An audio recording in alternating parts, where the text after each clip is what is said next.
안녕하세요. 여러분의 일상을 더 신나고 스마트하게 만들어주는 남성 라이프스타일 매거진 인볼든 코리아 에디터 스티브입니다.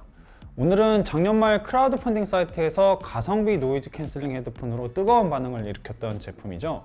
원미 앵크빗 E600 프로를 한번 살펴보도록 하겠습니다. 2018년 설립된 원미라는 중국 스타트업 제품이고요. 미국 아마존 사이트에서 $119의 저렴한 가격에 비해 좋은 음질과 중고가 헤드폰에 들어가 있는 여러 기능을 한데 갖췄다고 입소문을 타기 시작했습니다. 한국에서도 작년 말 원가보다 더 저렴한 89,900원이라는 가격에 그것도 업그레이드 성능까지 갖춘 특별판으로 크라우드 펀딩을 해서 큰 인기를 끌었고, 며칠 전에는 앵콜 판매가 시작되어 또 한 번 관심을 끌고 있는 중입니다. 저는 1차 판매 당시에 구매해서 2달 정도 사용해 봤는데요. 사용하면서 느꼈던 장단점들을 하나하나 소개해 드리면서 과연 쓸만한 헤드폰인지, 가성비라는 단어에 걸맞은 헤드폰인지 알아보도록 하겠습니다. 구성품은 우리에게 친근한 서민적 구성입니다. 박스를 열어보면 파우치, 헤드폰 본체, 3.5mm 케이블, USB 타입C 케이블, 그리고 설명서로 청빈하게 구성되어 있습니다. 이 디자인은 주변 여러분들에게 물어봤는데 호불호가 많이 갈렸습니다. 전체적으로 블랙 컬러의 길이 조절용 슬라이딩 부분과 마이크, 로고 부위에 로즈골드 비슷한 색상으로 포인트를 주었는데요. 고급스럽다, 근엄하다라고 반응하신 분들도 계신 반면 아재 같다, 10년도 더 된 연하햅틱 골드 블랙 같다, 이런 반응을 보이신 분들도 계셨습니다. 디자인은 개인 취향껏 소신 있게 판단해 주시면 될 것 같고요. 좀 더 자세히 살펴보면 전체적으로 플라스틱 마감이 되어 있고요. 상태는 가격 생각하면 꽤 괜찮은 것 같습니다. 헤드밴드 부분에는 인조 가죽이 사용되었고, 길이 조절용 슬라이드는 이렇게 메탈 소재를 보강해서 파손 염려를 덜었네요. 이어컵 바깥쪽 부분을 보면 양쪽에 이렇게 USB 충전 포트로 착시 현상을 일으키는 외부 마이크가 있고요. 왼쪽 이어컵 부분에는 NFC 태그 페어링 마크가 표시되어 있습니다. 오른쪽 이어컵 아래에는 전원 겸 재생 일시정지 버튼과 볼륨 조절 버튼, 그리고 C타입 충전 단자가, 왼쪽 이어컵 아래로는 슬라이딩 방식의 ANC 온오프 버튼이 있습니다. 개인적으로 터치 방식보다는 좀 더 직관적인 물리 버튼을 선호하는데 이 부분은 마음에 드네요. 이어패드는 살짝 주름진 형태로 제작되었고, 헤드밴드와 마찬가지로 인조 가죽이 사용되었습니다. 이어패드 안쪽으로는 이렇게 친절하게 왼쪽 오른쪽 표시가 되어 있고요. 헤드밴드 슬라이딩 부위에도 헷갈리지 말라고 친절하게 한 번씩 더 좌우 표시가 되어 있네요. 전체적인 착용감은 썩 훌륭하지도 그렇게 크게 불편하다고 느끼지도 못했습니다. 우선 이 헤드밴드는 다소 얇은 감이 있어서 살짝 딱딱하게 느껴지긴 하는데 크게 거슬릴 정도는 아니었고요. 다만 이 재질이 미끄러운 편이라 모발이 길거나 쥐성두피라면 좀 더 잘 미끄러질 수는 있을 것 같네요. 이어패드 자체는 두께나 쿠션감은 적당한 것 같습니다. 안쪽 공간 넓이도 좁지는 않은데 다만 깊이가 굉장히 얕습니다. 많이들 아시는 소니 WH-1000X 마크4도 안쪽 깊이가 얕은 편인데 이 앵크빗 E600 프로는 그보다 좀 더 얕고요. 제가 이 귀가 작고 바깥으로 이렇게 뻗지 않은 편인데도 살짝 안쪽에 닿으니까 귀가 크신 분들은 다소 불편하다고 느끼실 수도 있고, 또 아무래도 드라이버와 거리가 가깝다 보니 음질에도 다소간 영향을 미치지 않을까 싶네요.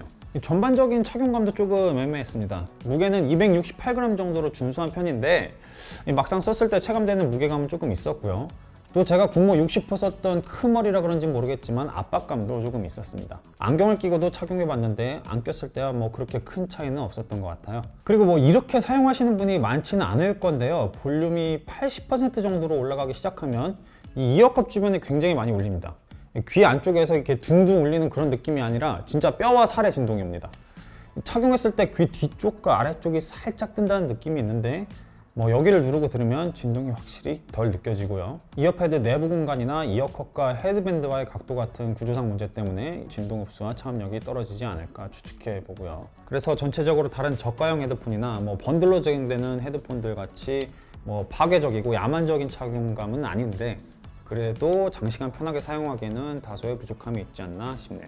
89,900원이라는 저렴한 가격에 노이즈 캔슬링 기능이 있는 게 어디냐마는 전반적인 음역대의 차음성이 좋은 수준이라고 말하기는 어렵고, 그렇다고 또 없는 이만 못하다고 하기에는 어려운 그런 애매한 성능이라고 할 수 있을 것 같습니다. 더 비싼 가격대 제품과 단순 비교하기에는 무리가 있지만 잠깐 다른 헤드폰과 비교 테스트를 보여드릴 테니까요. 참고만 부탁드릴게요.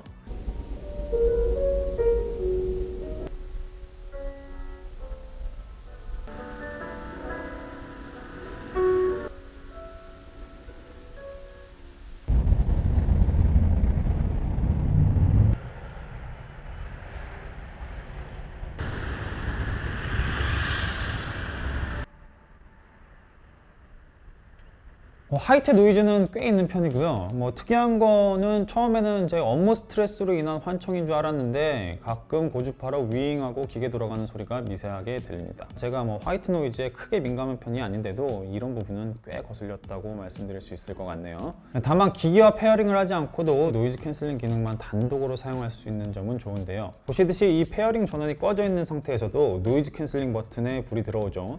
그래서 이러한 점들을 모두 고려했을 땐 야외나 지하철, 카페 등 공공장소에서 뛰어난 차음을 기대하시기보다는 도서관이나 집, 사무실 같은 잔소음 위주인 공간에서 사용하는 정도로 생각하시면 어떨까 합니다. 음질 관련해서는 가격 대비 믿기지 않는 사운드 퀄리티를 가졌다는 평을 많이 받는데요. 어느 정도 저도 동의는 합니다.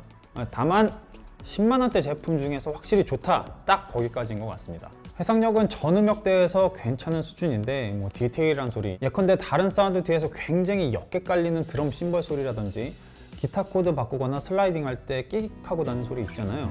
스퀴익, 스퀴일, 프렛 노이즈 이렇게 부르던데 이런 소리들을 섬세하고 자연스럽게 표현하는 능력은 떨어집니다. 고음역대로 올라가면 노이즈도 약간 발생하는 편이고요. 또 저음, 베이스를 칭찬하는 후기를 많이 봤는데 타격감은 확실히 괜찮아요. 다만 베이스가 좋다고 평가받는 좀 더 고가의 헤드폰들이 베이스를 이렇게 꾹 하고 끝까지 둥 눌러준 다음에 이렇게 둥그렇게 퍼지는 느낌이라면 이 앵크빗 2600 프로 같은 경우에는 이렇게 들어오다가 좋아 좀만 더 할 때 딱 이렇게 빠져가지고 아쉬움을 많이 남깁니다. 또 전반적인 스테이징이 협소하지는 않지만 좌우로는 어느 정도 괜찮은데 이 상하로는 조금 부족한 감이 있었습니다. 헤드폰 포지션을 여러 가지로 바꿔서 착용해봐도 동일한 느낌이 들었습니다. 얘가 적절할진 모르겠는데 지금 여기 보시는 이 박스가 3, 40만 원대 헤드폰의 스테이징, 좌우, 상하 스테이징이라면 지금 여기 보시는 이 박스가 앵크빗 2600 프로의 스테이징이라고 보시면 될 것 같습니다. 보시다시피 좌우 차이는 크게 없는데 상하 차이는 조금 더 많이 나는 편이죠. 그래서 전반적으로 뚜렷하고 꽤 괜찮은 펀치함은 느낄 수 있지만 입체감이나 다이내믹한 재미는 확실히 떨어지는 것 같습니다. 그리고 이 10만 원도 안 되는 가격에 감히 FTX HD 코덱을 지원해서 24비트 48kHz의 CD 음질로 감상을 할 수도 있는데요. 그냥 FTX나 AAC 코덱으로 듣는 것과 현격한 차이가 있어서 배운 것도 없는 미천한기를 개몽시킬 정도까지는 아니었습니다. 그리고 꼭 비트 뎁스나 샘플 레이트가 좋다고 해서 사운드 만족도가 반드시 높은 건 아니죠. 말씀드렸듯이 표현력과 튜닝의 한계는 분명히 있어서 더 좋은 코덱으로 청취해도 고가 헤드폰의 음질을 기대하는 건 무리가 있고요. 이 스마트폰 같은 경우 아이폰과 대부분의 안드로이드 폰은 FTX HD를 지원하지 않아서 굳이 듣겠다면 별도의 리시버를 사용해야 하는 불편함도 있습니다. 가장 의외였던 것, 바로 통화 품질이었습니다. CBC 8.0 노이즈 캔슬링 마이크라는 걸 탑재했는데요. 액티브 노이즈 캔슬링처럼 주변 소음을 확 줄여주는 건 아닌데 이 목소리에 집중하다 보니까 상대적으로 소음이 적게 들리는 그런 효과를 만들어내고요. 이게 세팅을 어떻게 하는지는 몰라도 주제 넘게 웬만한 30에서 50만 원대 헤드폰들보다 더 뛰어난 성능을 보여줬습니다. 이 실내에서는 스마트폰으로 직접 통화하는 것과 그렇게 큰 차이를 느끼지 못했고요. 야외에서도 바람소리나 기타 소음도 꽤 만족스럽게 잡아줬습니다. 그러다 보니 게임용 마이크로 사용해도 큰 손색이 없을 것 같고요. 긴 말 할 거 없이 직접 한번 테스트 영상 보여드리겠습니다. 네, 앵크빗 2600 프로 통화 음질 테스트 해보고 있는데요. 여러분 어떻게 느끼시나요?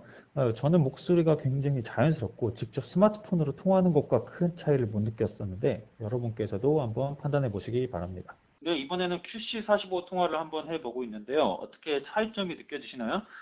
QC45가 앵크빗 2600 프로보다 나쁘다라고 저는 개인적으로 느끼지 못했는데 이 목소리가 조금 더 인공적으로 좀 부자연스럽게 들리는 감은 있었던 것 같습니다. 네, 이번엔 야외에 나와서 통화 품질 테스트 해보고 있는데요. 밖에 차들도 많이 다니고 바람도 많이 부는 상태인데 어떻게 통화 품질 괜찮게 들리시는지 모르겠습니다. 이번엔 보즈 QC45 통화 품질 테스트입니다.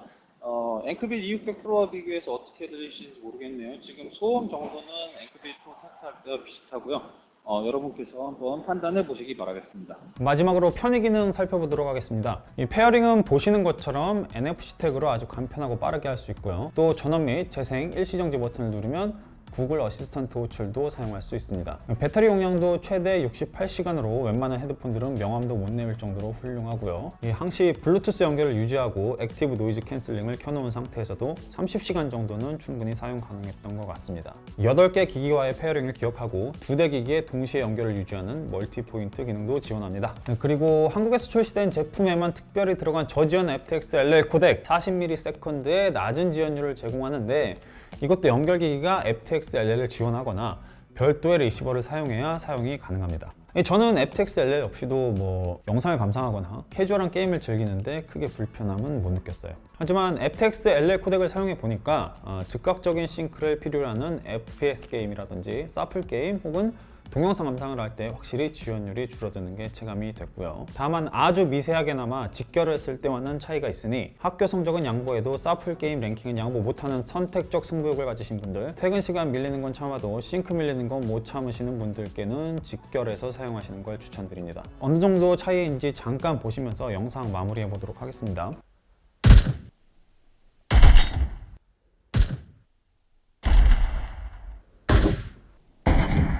아마 지금까지 제가 내린 평가들이 대체로 긍정적인 것보다는 부정적인 것이 더 많게 느껴지셨을 거예요. 제가 음향기기를 좋아하고 나름 많이 접하다 보니 부지불식간에 더 고가의 제품들 눈높이로 좀 야비하게 박한 평가를 내린 것도 같은데요. 생각을 고쳐먹고 8만 원대의 가격이라는 걸 생각하면 너무나도 괜찮은 헤드폰이라고 봅니다. 10만 원, 심지어 20만 원이 넘어가도 진짜 이건 토익 듣기평가 저음질 대비용으로 만든 것인가 싶을 정도로 음질이 형편없는 제품도 있고, 음질은 그럭저럭 괜찮은데 여백의 미를 주려는 건지 착용감이나 편의 기능을 빼먹은 제품도 많습니다. 음질 같은 경우 사실 귀가 예민하신 분들이나 사운드 애호가가 아닌 이상 부담 없이 음악이나 영상을 즐기는 데는 전혀 무리도 없고, 고가의 헤드폰과 차이를 크게 못 느끼실 수도 있을 거예요. 또 노이즈 캔슬링 헤드폰이라는 게 음질뿐만 아니라 노이즈 캔슬링, 무선 통화, 기타 편의 기능 등 다양한 생활의 편의를 도모하려는 목적이 있잖아요. 약간은 아쉽지만 그래도 쓸만한 노이즈 캔슬링, 가격 불문 최상급 성능의 통합 품질,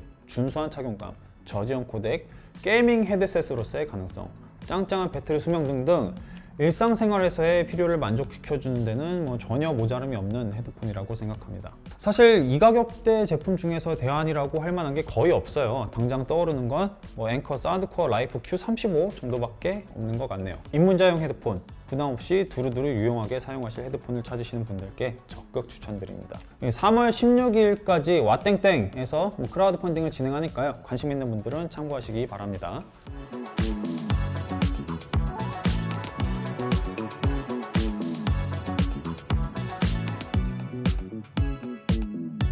자, 오늘 이렇게 가성비 헤드폰 워미 앵크빗 E600 프로를 함께 살펴봤는데요. 재밌게 보셨다면 구독과 좋아요, 알림 설정까지 부탁드리겠습니다. 앞으로도 계속 유익한 라이프스타일 가이드 전해드릴 것을 약속드리면서 여기서 인사드리겠습니다. 감사합니다.